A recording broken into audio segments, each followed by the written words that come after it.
Unnecessary intro song to totally waste your time. Have you ever heard of the Jewish custom Kapparot or Kapparot or Kapparot? I like to emphasize the rot. I don't know how they say it. Kappa, rot. Kapparot.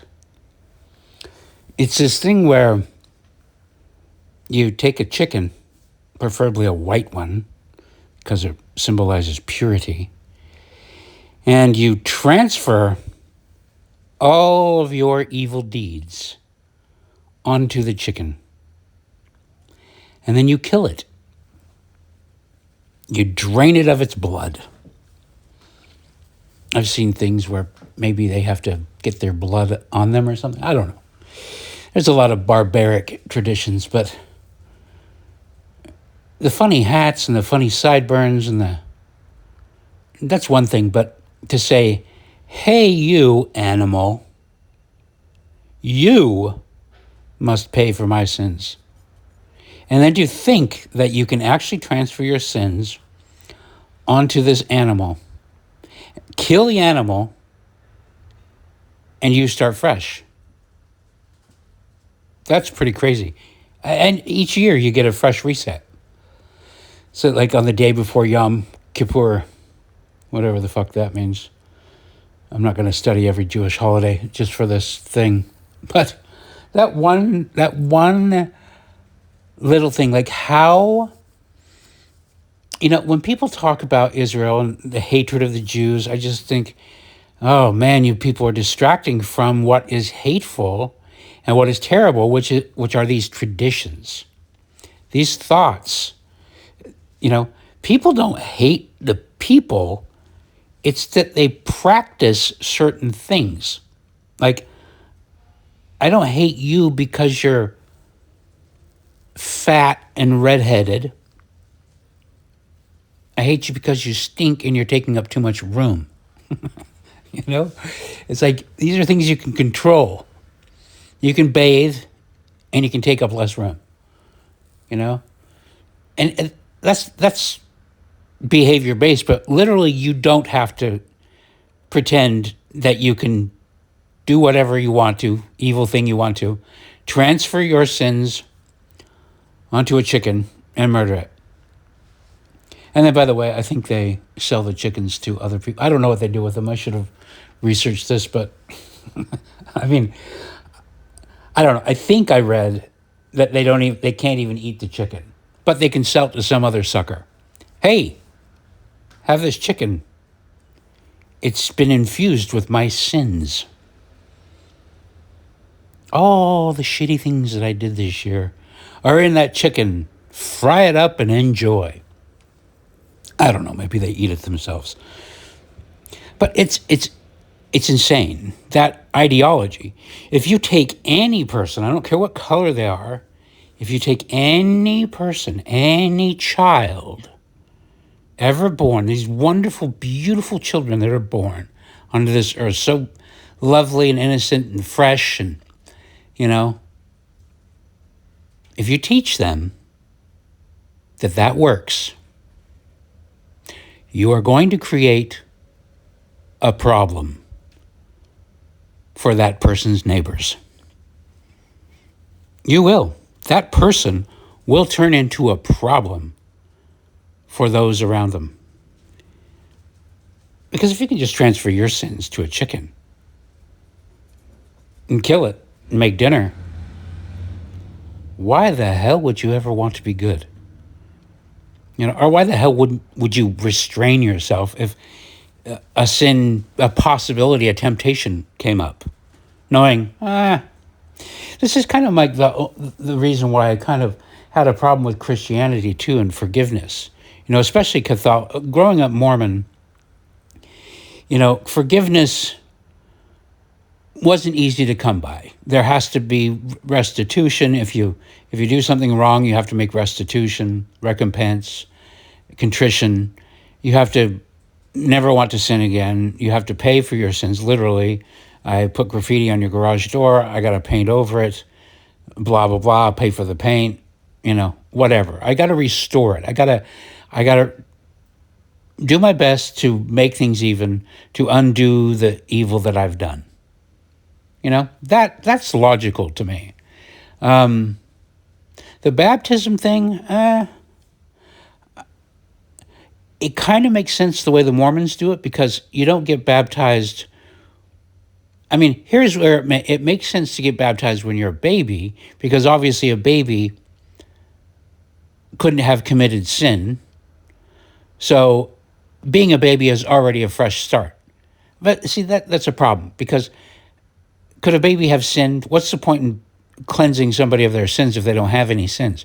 But the Mormons, they do it when you reach the age of 8, which is the age of accountability, which I kind of buy, by the way. I think back about my life. By the time you're 8 years old, you do have a pretty good grasp on the difference of what's right and what's wrong. People want to extend it and say that the Epstein girls who are 17 going on 18 sluts from high school, that they were innocent and pure and blah, blah, blah. They didn't know what they're doing. Fine. It's a stretch, but no. You know what you're doing. When you were in high school, shoplifting, doing the shit you did in high school, you knew what the fuck you were doing. You knew why you were doing it. You were manipulating people. And sure, yes, you're still dumb, and there's plenty of time to make mistakes, and you sometimes do things wrong, but you got a basic barometer. You haven't, it's, by that age, you can't really say, oh, it's not my fault. Okay, you can maybe explain some of the things, but outright blame and transferring whatever you did onto a chicken, by the time you're 8, you realize that idea is retarded. And you either accept it because you've realized it can benefit you, Anyway, those beliefs need to be attacked. The idea of being the chosen tribe needs to be attacked. Because if you teach a child you're chosen, your kind will rule over everybody else. Everybody else is subservient to you, and they're for you to use. They are there for you to use. They are the stepping stones that God has given to you to enjoy life. If you teach a child that, any child from any race, if you teach a child that, you're teaching them to be a terrible, terrible neighbor. But anyway, that's not really why I started this recording. I was just realizing when I was thinking, I came across this guy. There's a guy named Josh Denny. He's a comedian with whom I've interacted a couple times on X. I can't figure out. I feel like I have this memory that I met him one time in Orange County, because the first time he messaged me. He's part of the Compound Censored team. He's on Gavin McGinnis's roster. And I've met Gavin. And so I thought, okay, maybe I know Josh through that. And now a friend of mine is a producer on Gavin's show now, the producer on. So I thought, it's a small world. But he had added me already and sent me some things. Anyway, I still can't figure out, but I have this weird recollection of going to in my drinking years, being at a comedy show somewhere in Southern California and seeing this chubby redheaded guy. But anyway, I couldn't put it together. But regardless, he and I share a lot of anybody from the Gavin McGinnis world, really. That's kind of, if you can look at that world, the sort of irreverent punk rock conservatives that have almost no home anywhere. We don't have a home with conservatism so much, and we don't have a home with liberalism. I'm actually leaning more conservative as I get older, but not really. But anyway, so he's this guy. He's relatively fun. I don't know. I don't think most comedians are funny. Very few. I respect comedians going out of their way to try to make people laugh. It's a tough job. It's tougher than music. If you get up and you play your song in front of a crowd, a reaction can just be them paying attention, looking at you. They don't have to do anything. They don't have to clap. They don't have to dance, But comedy, if you don't get the laugh, it's a painful fail, So I respect those who get up there, who have the whatever it is to take that kind of punishment, to get up there with just a microphone and try to keep people's attention and make them laugh. Come on, it's a valiant, virtuous endeavor. So that doesn't mean they all make me laugh. In fact, part of the problem with going around and hanging out in the comedy scene is that there are so many dark characters that even though that seems like a virtuous thing, there's this weird dark cloud that kind of hangs over comedy, and there's like these two factions. I guess this is everywhere in the world, good and evil. Some people are trying to be Brian Regan, and he's just being funny and just he has broad appeal, and there's other people that are pushing buttons and trying to be shocking because it's more of a political thing to get us to not take ourselves so seriously, to lighten up, to maybe reframe traumatic events and traumatic ideas into something that's digestible. Both are valiant, but they can really conflict. Anyway, so Josh Denny is not a guy that I think is incredibly funny. He has his moments like a lot of comedians do, but he seems like a relatively nice guy. He has the same sort of problems that I see from a lot of comedians, which is some strange thin-skinnedness about a lot of comedians that I see. You wouldn't think it would be true. I mean, I would, because when you see somebody acting really tough and showing a lot of bravado, there's a lot of truth to that. Tough exterior, soft interior. I mean, it's some of the toughest guys I know are also some of the most sensitive people I know. I mean, in my opinion, a lot of the people in prisons, a lot of the men that are in prisons are guys that have jacked themselves up and become so tough, but are really actually super sensitive people, and believe it or not, have a higher moral standard than most people have. I guess that's a totally different topic for another day. But in other words, they don't put up with bullshit. It's like everything's fine if you're respectful and honorable, upfront and on the level. But if you cross the line and you start lying and you start trying to trick them, or then they don't obey the law. You'll get fucked up. I've known some people like this, Anyway, that's a tangent for a different day. But so anyway, I see that a lot. Somebody who's offensive and brash and whatever, a lot of times are super sensitive people.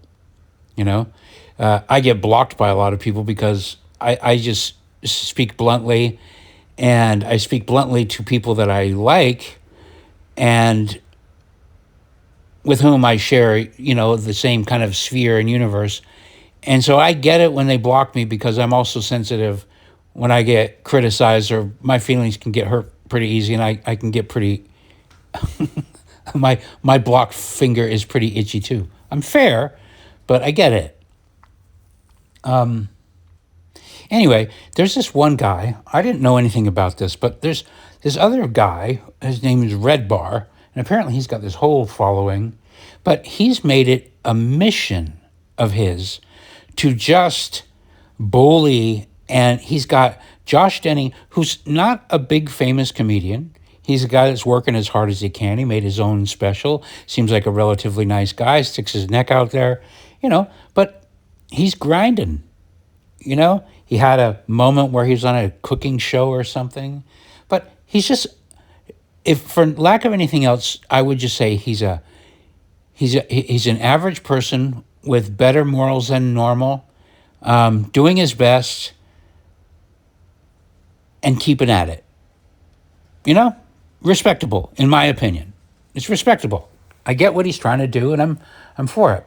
But this Red Bar guy and his little group, it's like they have just targeted him. And like, so much time, this guy, he talks about, he just sits there with a microphone. He's got fairly good production values. You can look him up, sits behind a desk, and he looks pretty cool, and he looks kind of hipstery, wears some funny glasses, has slick back hair, and his set is lit pretty well. And, a typical podcast, but maybe it looks well produced. Let's just put it that way. And this guy has this intimidating, I'm super cool kind of a vibe that I'm quite familiar with, I've been around it for a long time. I've dabbled in it myself, not to that extent, but anyway, what I'm trying to get at is that it just dawned on me today when I was watching, and somehow this got back in my YouTube feed, because I know Josh. I don't know him, but interacted with him, familiar with his things, but I have a friendly rapport with him online.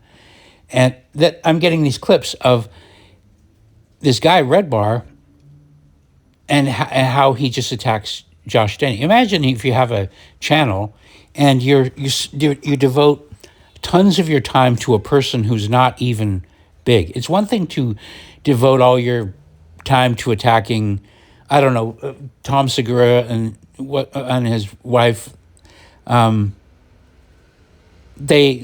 Christina Projitsky, what the fuck's her last name? I don't know.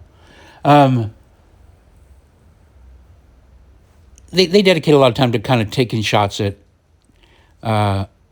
what's his fucking name? The country music star. Oh, what the fuck is his name? He ended up being Chris Gaines for a while. You know that guy? Anyway, where's the bodies? It's a joke. It's one thing when you target a hugely, Garth Brooks, that's his name. When you target a hugely famous person and you make a lot of content on that, it's a running joke. It becomes this thing. But when you're targeting just one guy, and I know why they targeted him. They targeted him because Josh has been making a point of using the N-word. He made a joke about using the N-word. And I'm kind of agree with him. I'm like, you got to bring the N-word back just because you can't. If you censor words, it's a slippery slope. There's a whole reason why you should not, why I'm saying the N-word right now. I shouldn't say N-word. I should just say the word. But I'm on YouTube, I'm on Facebook, I'm whatever. And I realize that I'll just get punished for using that word. That's wrong. It's wrong to punish people for using a word. It just is. I'm sorry. It's terrible, and the word should be more popular just because of that factor. I don't care what it means. I don't care the history. It doesn't matter. It's a word, and as soon as you start canceling words. But anyway, in part of his specials, he uses it, and he makes a point of it. So this is what I've figured out about leftists. And this is what I know because I lived in San Francisco. And this doesn't apply to all, obviously. But the ones that are super active is racists are their chickens. Racism is not something you can prove. It's just a label you attach to somebody. An innocent person, I don't care if they are racist, by the way. Doesn't matter. They're just a person. You're probably racist. Everybody's got their preferences. Swipe left, swipe right, whatever. I don't give a fuck. I don't care.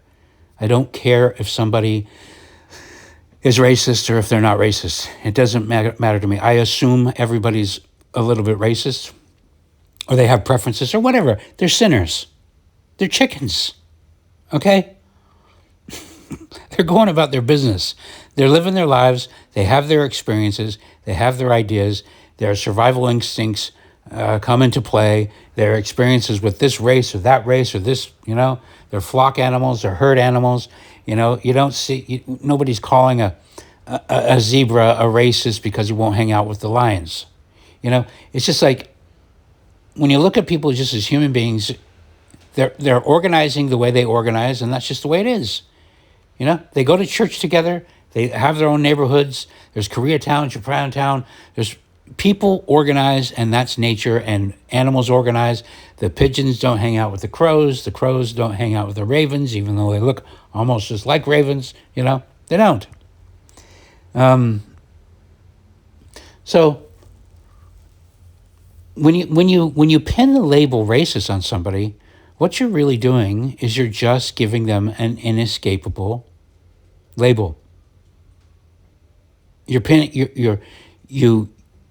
call them that because what you really want to do is transfer your sins onto them and sacrifice them. That's what it seems to me like. It seems like the same phenomenon. Maybe the Jews just figured out how to make a ceremony that embodies that and is more upfront about it. But that's what I see leftists doing all the time. It's not just leftists either. You'll find people that are allegedly conservatives. Oh, you're racist, you're hateful, you're this or whatever. And then what happens after that, once they've determined that that person is evil or they have committed a sin, then they use that as an excuse for all kinds of actual terrible behavior. Because Lord knows if you use the N-word while you're driving down the street, telling yourself a funny joke or yelling at somebody because you're mad at them because they cut you off in traffic or whatever, use a terrible word.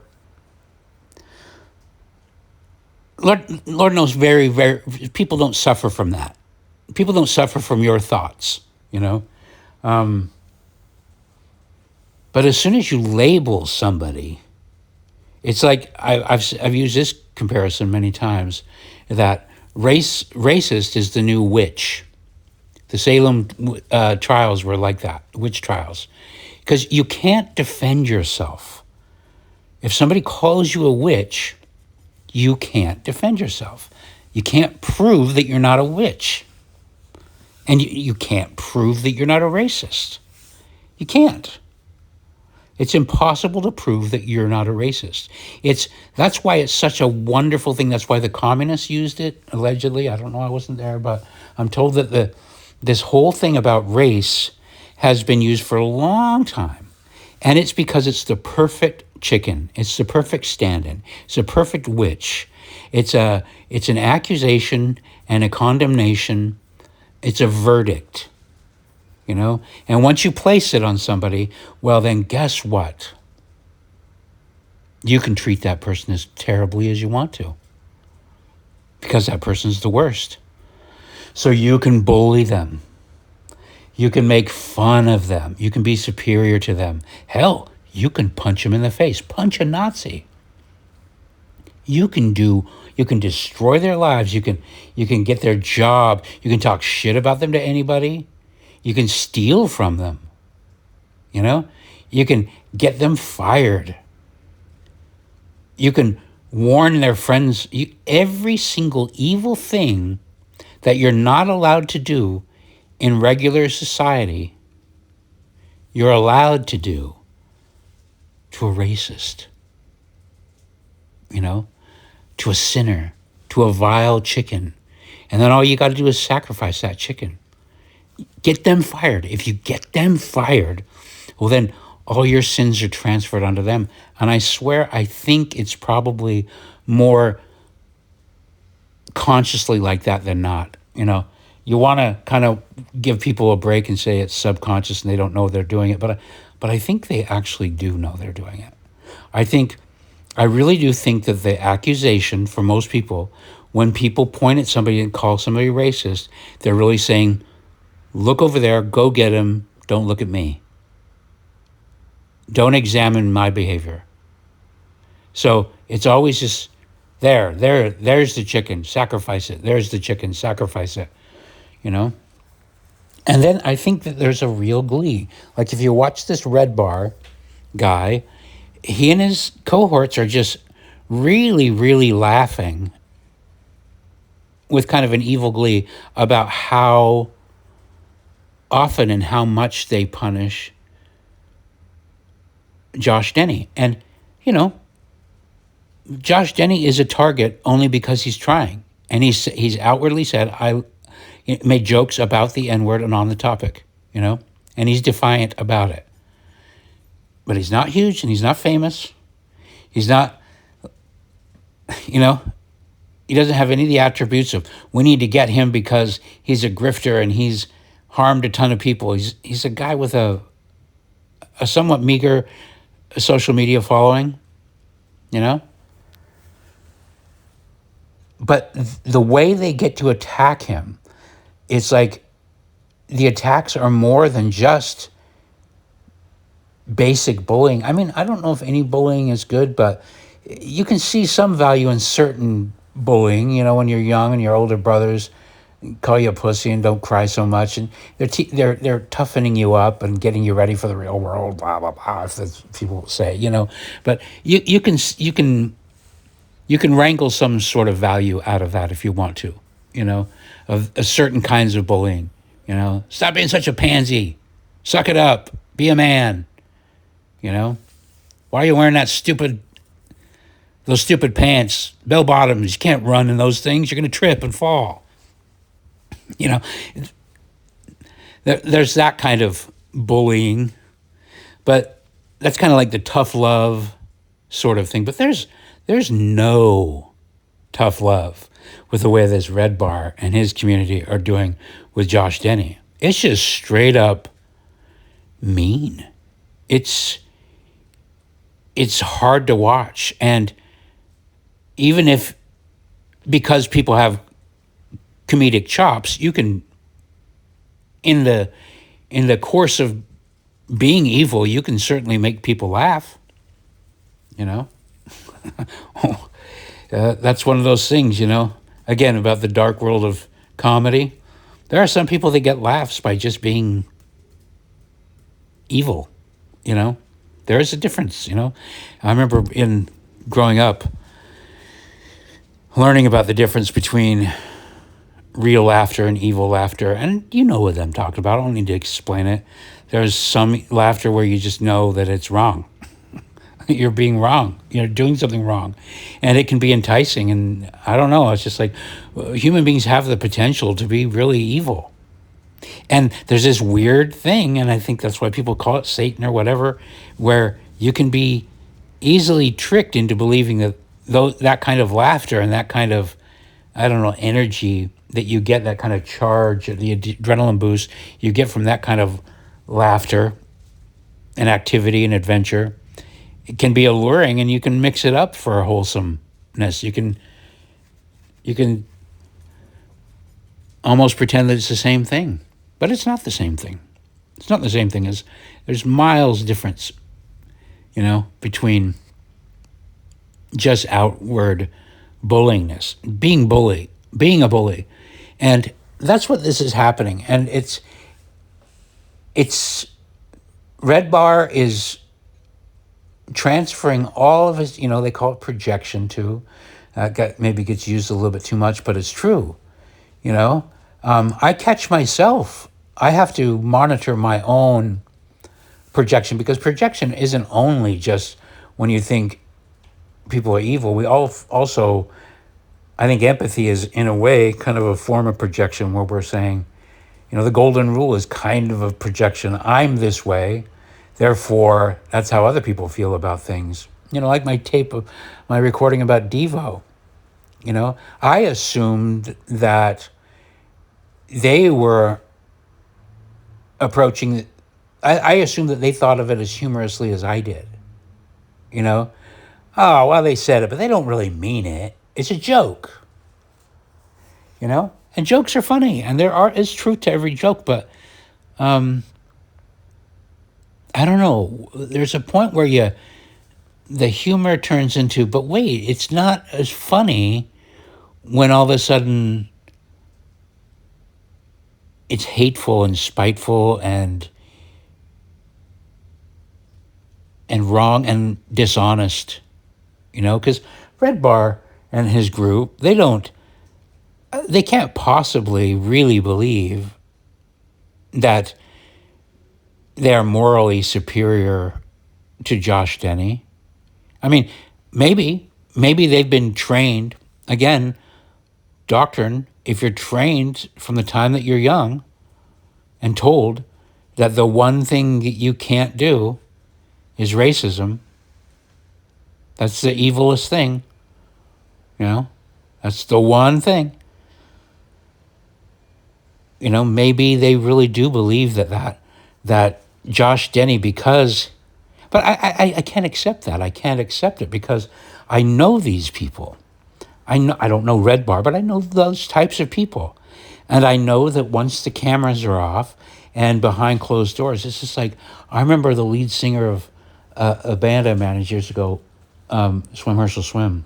I remember he's a real hardcore leftist now, and he's kind of like, he reminds me of this group. He's always calling other people bullies and calling them Nazis and calling, our whole band was about calling people Nazis, ska, you know. It's positioning yourself to be, above them all. But yet, when we would go to Long Beach to play, there's nobody I've ever seen who seemed to be more awkward and off-put and afraid of black people than this singer, like literal. And when you talk, there's a certain look people get on their face when they're saying something behind closed door, like, oh, I'm not going to get caught. And there's a look on their face, and I just go, oh, interesting. And I notice it. I wish I could show it to you, but I notice it a lot when I see leftist comedians talking. And they frame things as jokes, and they frame them as politically correct jokes, but there's this look in their eye where you just go, oh, weird, that's a confessional. And he just wants to keep it quiet. And that's his way to confess, Like, I don't think Josh Denny is actually a racist. I don't care if he is. Again, I don't want to keep pushing this idea that racism is the worst thing to be, because I just don't think it is the worst thing to be. Again, it's like farting in an elevator. It's rude, but kind of funny, and inevitable. But I don't think he is. I look at, like I said, that lead singer of my band that was constantly writing lyrics about, come on, he grew up in Alameda, a white part in a nice neighborhood over there, so he's close to Oakland. But then he's a Mormon, goes on Mormon mission. He's from Provo. When we do the band, we're so far removed from the ghetto or whatever. It's just the idea that it's so humorous to me that a bunch of white Mormon guys from Provo made it our mission to, be the heroes of black people. We're not racist. That's our cause. Like, really? Is it even part of your life? No, it's not part of our lives. None of us in that band had real experience with that kind of thing. But we were looking for it, It's a cause. It's a virtue signal, But it's the chicken. That's what I'm saying. It's a sacrifice. It's like you find somebody, in my band, the racists, the KKK, the bigots, the anybody that just morally inferior because of this one little thing. Oh, they said the N-word, or they thought it, or they, it doesn't matter. You don't have to say the N-word. We know this to be accused of being a racist. And I'm glad that people are pretty much over it now. I think the stigma of being, or let me just say the effectiveness of calling somebody a racist it used to have a lot of punch. And now it's just like, oh my God, are you serious? I think everybody's sick of it, But anyway, that wasn't the point. The point of the thing was to make the comparison of the transferring of sins onto the chicken, because murdering the chicken for that reason,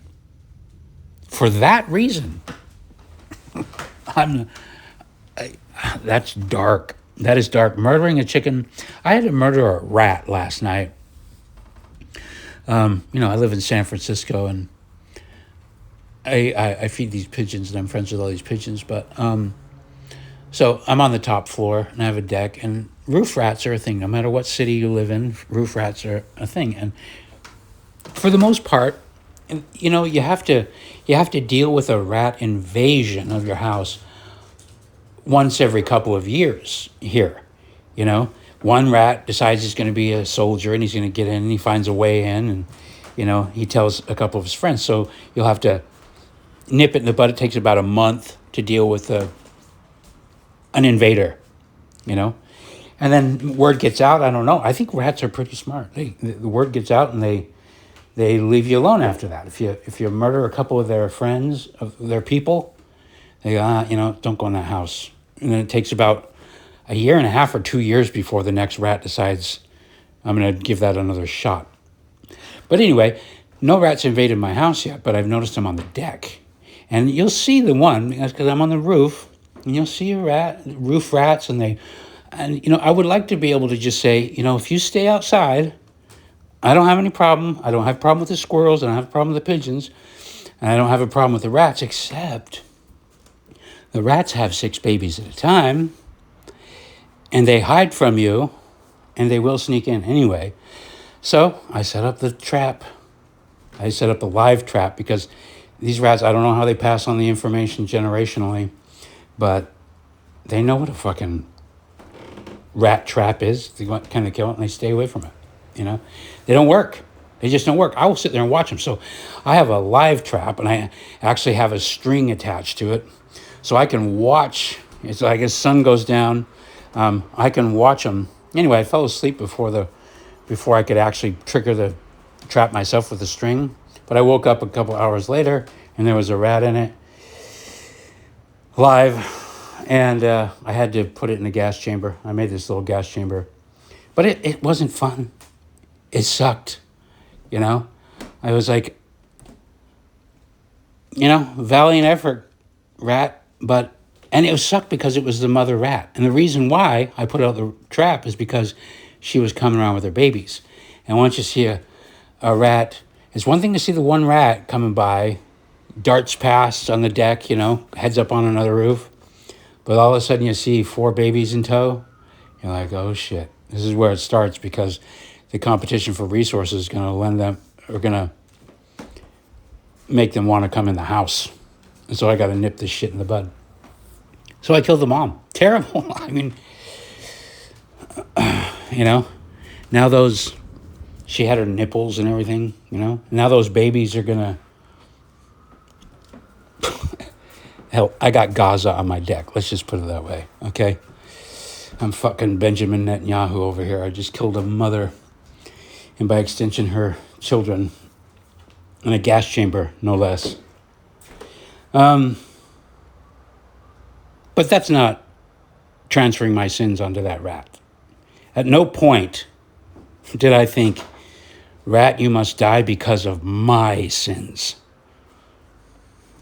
No. I was just like, rat, I can't just take you to somewhere else. I've done this before. I put the rat, I'll just take it to, Golden Gate Park or whatever. It's illegal to do that, but I've done it before, But I realized, just do your duty as a human and kill the rat, Merkley, And it is kind of a duty. It's a duty of humans to keep the rat populations under control. But I wasn't transferring my sins onto the rat, because that would be diabolical. Can you imagine that? Me looking at this rat. Rat, do you have anything to say for what I have done? Do you have any final words to my victims? Would you like to apologize to any of the people I have sinned against in the last year, rat, before I gas you? I mean, to even think about that seems insane. That exists as an accepted doctrine on this planet, that neighborhoods in Brooklyn openly do this ceremony and allow it. We shouldn't allow it. We shouldn't allow it. We shouldn't allow anybody to believe that they can commit evil deeds, transfer their sins onto somebody else, and sacrifice that other person to make them clean. Because that, my friend, is how we get leftism. That's what it is. Project, transfer, and be evil. Be mean. Be a bully. I don't know. Am I Am I wrong about this? Give me some feedback. If I've gone nuts, just tell me I've gone nuts. But that's what it looks like from where I'm sitting. Trying to think of a positive way to end this. I'll tell you what it is. I'll tell you what the positive way of ending this is. If you do that, if you find yourself transferring your sins onto someone else or projecting, stop it, because you don't have to do that anymore. You don't have to do it. Once you realize you're doing it, and when you see somebody else doing it, you can point it out. You can go, I see what you're doing here. You're transferring your sins onto Josh Denny. You know? And maybe Josh is doing it to somebody else. I don't know. But how about this? Life is wonderful. Try to keep it wonderful. Try to make it more wonderful. Stop trying to call other people names. You know? Stop accusing them of things that for which they can't defend themselves. You know? Stop pretending to know what's in their mind. I guess I've done that here, you know? Look, I'm the one, I'm making accusations too against Red Bar. So what can I do? Am I transferring my sins onto Red Bar? I don't know. Maybe. Who knows? I don't think I am. I think I'm just calling it like I see it. But I also have realized recently that I was brainwashed by Devo. So I got some work to do. Anyway, thanks for listening. Unnecessary outro song.